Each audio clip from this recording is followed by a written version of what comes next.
Hello र नमस्ते guys म चाहिँ आज Xiaomi नेपालमा Note 11 सिरिज अन्तर्गत लन्च गरेको Note 11 Pro 4G र Note 11 Pro 5G स्मार्टफोन्सको बारेमा कुरा गर्नेछु।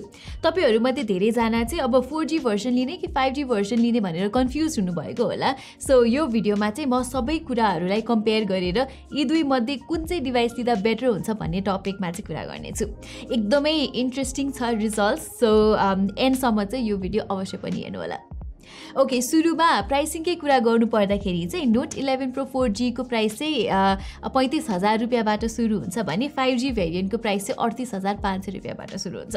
सो अराउन्ड 3500 जतिको डिफरेन्स भए तापनि यी दुवै डिभाइसेसको स्पेसिफिकेसन चाहिँ फेरि नियरली आइडेन्टिकल नै छ। डिस्प्ले साइजदेखि लिएर प्यानलको क्वालिटी, ओभरअल बिल्ड, अनि क्यामेरा स्पेक्स, ब्याट्री र चार्जिङ क्यापेसिटी सबै कुरा चाहिँ यहाँ सिमिलर नै रहेको छ। अलिकति डिफरेन्स भनेको चाहिँ चिपसेटमा मात्रै हो। यो 4G भेरिएन्टमा चाहिँ तपाईहरुले MediaTekको Helio G96 प्रोसेसर पाउनुहुन्छ भने 5G मोडलमा चाहिँ Snapdragon 695 चिप रहेको छ।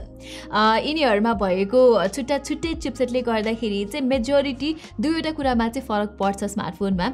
एउटा चाहिँ हो परफर्मेन्स र अर्को चाहिँ हो क्यामेरास। अब परफर्मेन्सतिर लाग्ने हो भने चाहिँ तपाईले जुन फोन लिए तापनि डे टु डे टास्कमा चाहिँ त्यस्तो खासै समस्याहरू चाहिँ आउँदैन। मल्टिटास्किङदेखि लिएर र्याम म्यानेजमेन्ट जस्तो सबै कुरा चाहिँ यी दुवै डिभाइसेसले मजाले तान्छ and they are almost identical. तर अलिकति डिमान्डिङ टास्क जस्तै गेमिङ गर्दाखेरि चाहिँ परफर्मेन्स डिफरेन्स चाहिँ थाहा हुन्छ कि यो दुवै फोन बीच।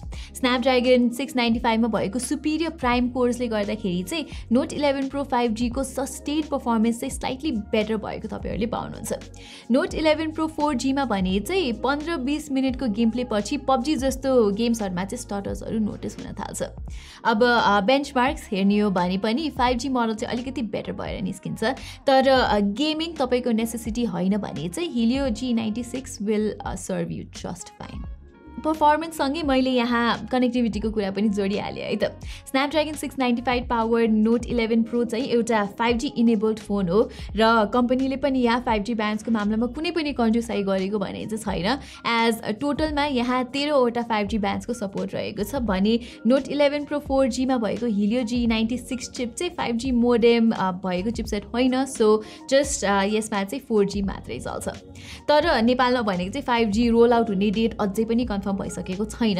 इनफ्याक्ट टेलिकम अपरेटर्सहरूले त भर्खरै मात्र टेस्टिङ सुरु गर्दैछन्। सो कम्तीमा पनि अझै 2-3 वर्ष जस्तो लाग्छ होला 5G नेपालमा आउनको लागि र मास अडियन्समा पुग्नलाई त प्रोबेबली अझै धेरै नै समय लाग्छ होला। सो जस्ट बिकज डिभाइसमा 5G कनेक्टिभिटी छ भनेर चाहिँ 5G फोन किन्नु चाहिँ अहिले it does not make sense yet. Okay, अब let's move towards its cameras र यो डिपार्टमेन्टमा पनि 4G र 5G भेरिएन्टमा चाहिँ खासै चेन्जेसहरू छैन हार्डवेयर वाइज। तर सिन्स यी दुवै फोनको ISP चाहिँ डिफ्रेन्ट छ, image processing will be different है यो दुईटै फोनहरुमा। हेन्स प्राइमेरी क्यामेराले खिचेको इमेजेस हेर्ने हो भने चाहिँ दुवै फोनको कलर रिप्रोडक्सन त्यस्तो कन्सिस्टेन्ट छैन and they are very different.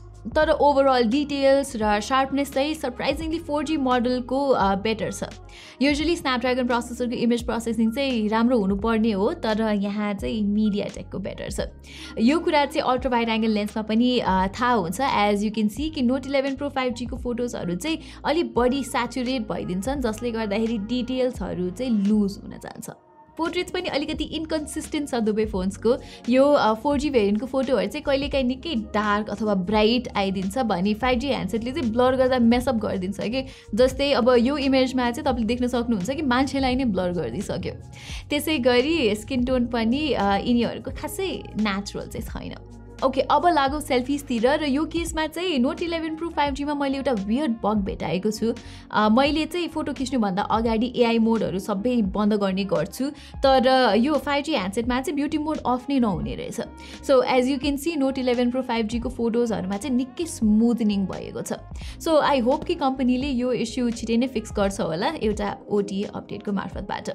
So ओभरअलमा camera हेर्दाखेरि चाहिँ Note 11 Pro 4G को आउटपुट चाहिँ जेनरली 5G भेरिएन्ट भन्दा बेटर छ र यो कुरा चाहिँ भिडियोजमा पनि तपाईहरुले थाहा पाउन सक्नुहुन्छ।